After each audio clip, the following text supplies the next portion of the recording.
Teman-teman, perkenan saya mau menceritakan pengalaman saya selama kurang lebih 4 tahun nerbangin drone. Sebelumnya dulu saya main tenis hobi.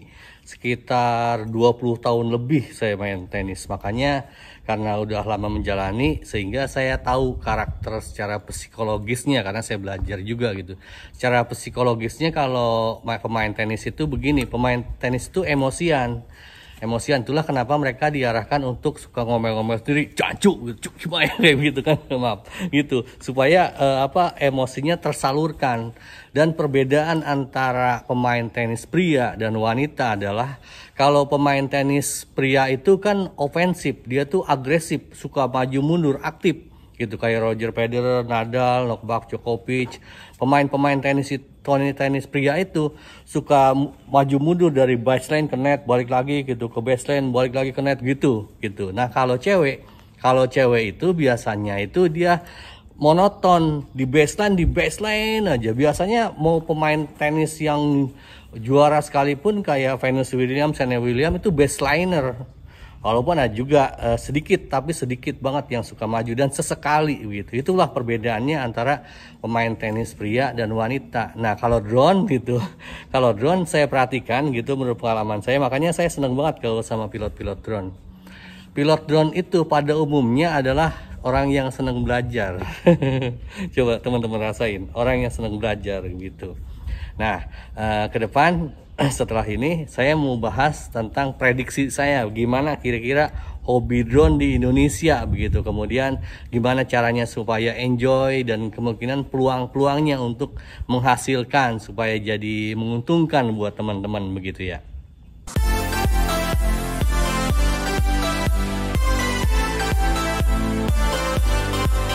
Begini teman-teman, mengenai prediksi saya bisa salah bisa benar, tapi saya yakin mendekati gitu. Kalau teman-teman punya pendapat lain silahkan tulis dalam komentar. Gini, pendapat saya hobi drone di Indonesia itu adalah memang hobi drone itu memang ribet, mahal, boros begitu ya.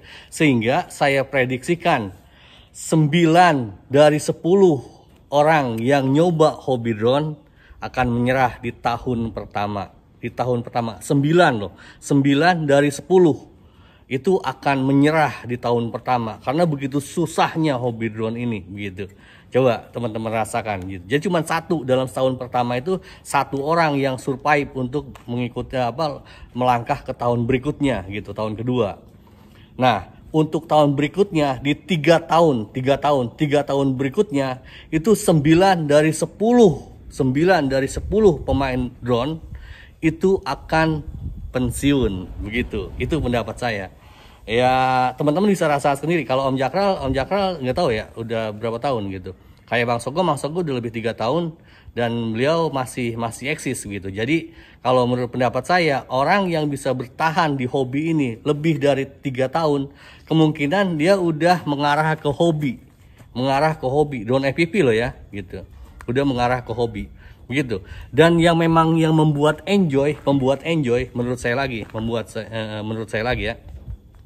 Yang membuat enjoy kita menjalani drone ini, permainan game drone ini adalah ketika kita memperlakukannya sebagai hobi.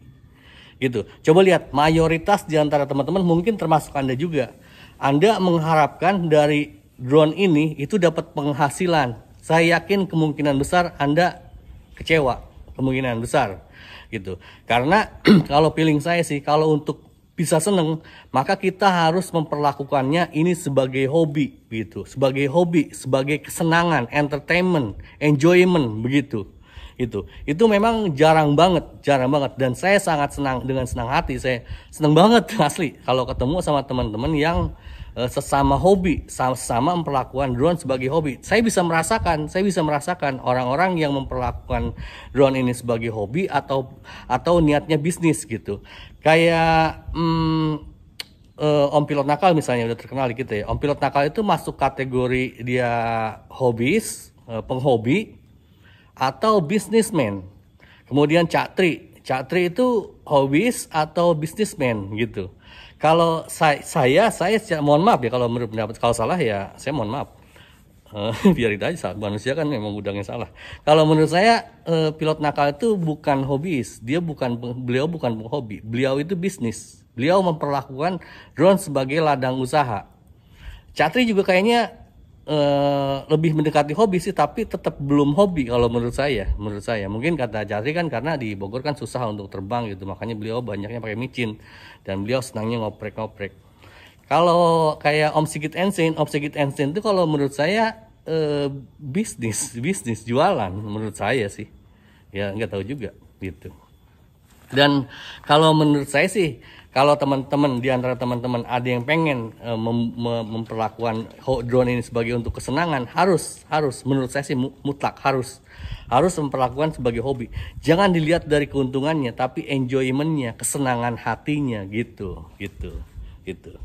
Nah terus kemungkinan berprestasinya, saya udah bikin video bahwa di kita drone ini tidak mungkin bukan tidak mungkin, semua mungkin, tapi kemungkinannya sangat kecil untuk jadi prestasi karena memang di kita itu orang-orang nggak suka berlomba secara fair. Saya kan dari dulu, saya udah 4 tahunan loh ngadain lomba gitu, dan peminatnya sangat kecil.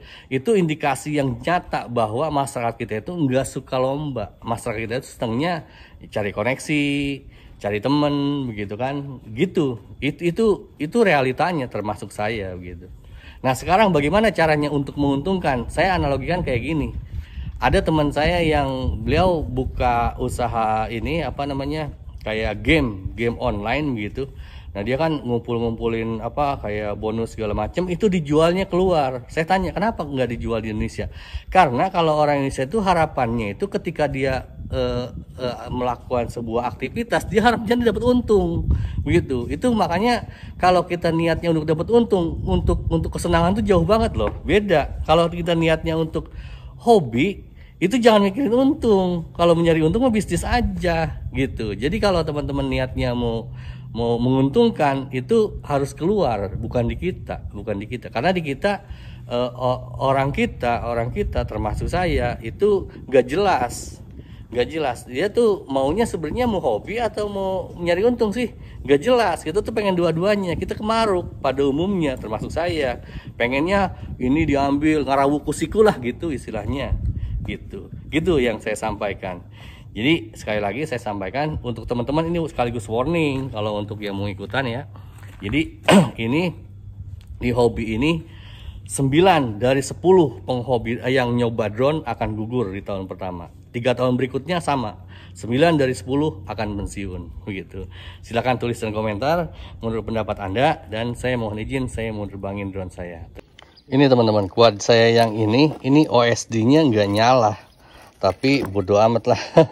Yang penting kita flying aja terus.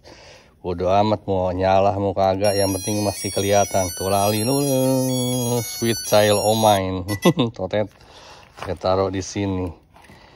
Biarin aja ya, OSD-nya nggak nyala juga, kita terbang aja bentar. Ini saya pakai baterai 3S. Ini sebenarnya kalau ininya sih, kalau VTX-nya ini 800 mW sebenarnya sih. Jadi seharusnya bagus kalau VTX-nya sih, harusnya yang gitu juga. Tuh, ini kan segini tuh.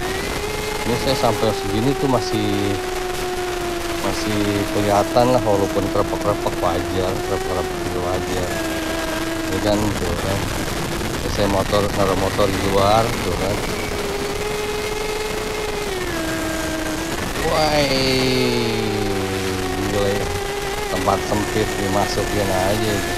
Pokoknya mah kalau pilot drone mah ada tempat sempit, mau janda mau perawan masukin aja. Iya ngaco itu, aliran sesat itu. Jangan dengerin saya. Kadang-kadang suka ngaco teman-teman. Kalau pas lagi ngaco ya harap dimaklumi aja ya. Soalnya emang saya jarang bener. Jarang bener. Iya jarang, benernya jarang. Seringnya ngaco.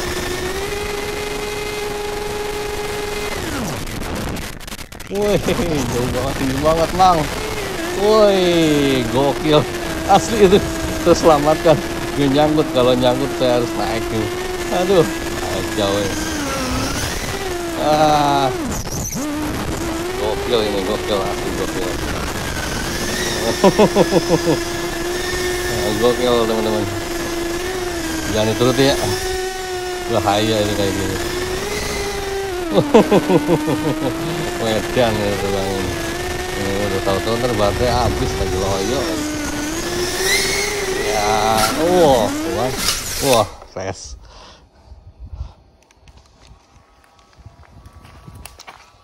Coba kita lihat.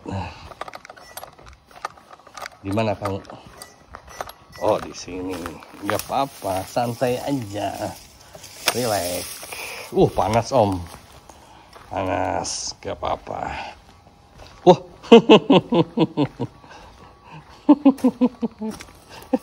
Ini korbannya.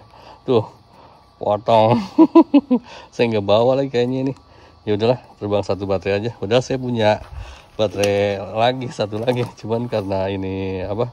Karena ini potong ininya, ya udah aja. Satu baterai juga cukup. Ya udah gitu-gitu teman-teman. Selamat liburan, jaga kesehatan. Awesome.